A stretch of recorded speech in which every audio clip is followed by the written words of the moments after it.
नमस्कार। जब देश के पास वैक्सीन थी तो मोदी सरकार ने विदेशों में फ्री में वैक्सीन बांट दी और अब जब कोरोना की दूसरी लहर कहर बनकर देश पर टूट रही है तो मोदी सरकार को कुछ सूझ ही नहीं रहा है, क्योंकि सरकार के पास लोगों को पहली डोज लगाने के लिए वैक्सीन तो है नहीं, भला दूसरी डोज कैसे लगाएंगे। यानी एक तो वैक्सीन नहीं है, ऊपर से सरकारी डायलर ट्यून लोगों को परेशान कर रही है कि वैक्सीन लगवाइए, वैक्सीन लगवाइए। इस डायलर ट्यून पर भी अब दिल्ली हाई कोर्ट का पारा हाई हो गया है।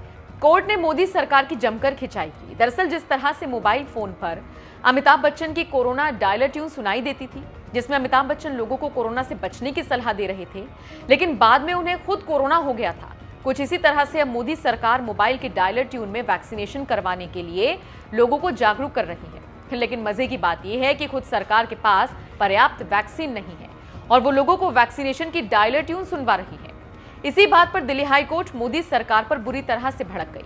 न्यायमूर्ति विपिन सांघी और न्यायमूर्ति रेखा पल्ली की पीठ ने कहा, लोग जब कॉल करते हैं तो हमें नहीं पता कि आप कितने दिनों से एक परेशान करने वाला संदेश सुना रही हैं कि लोगों को टीका लगवाना चाहिए, जबकि आपके पास पर्याप्त टीका नहीं है।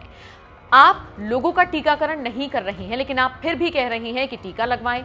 कौन लगवाएगा टीका, जबकि टीका है ही नहीं। इस संदेश का मतलब क्या है?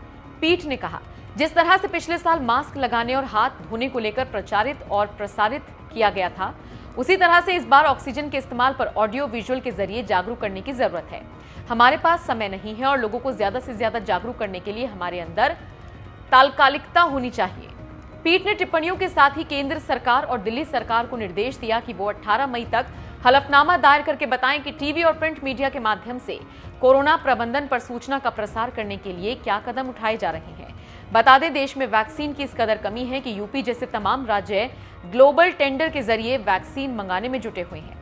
यूपी सरकार पहले ही भारत बायोटेक की कोवैक्सीन, सीरम इंस्टीट्यूट की कोविशील्ड के लिए 50-50 लाख डोज का ऑर्डर दे चुकी है, लेकिन बावजूद इसके 4 करोड़ नई डोज का ऑर्डर अलग से जारी किया गया है। उत्तर प्रदेश में 18 से 24 साल के लोगों की जनसंख्या 9 करोड़ 28 लाख है और सरकार इस आयु वर्ग के लिए ज्यादा से ज्यादा वैक्सीन की डोज खरीदना चाहती है। अभी यूपी में वैक्सीनेशन की रफ्तार धीमी है। प्रदेश में 1 करोड़ डोज लगाए जा चुके हैं।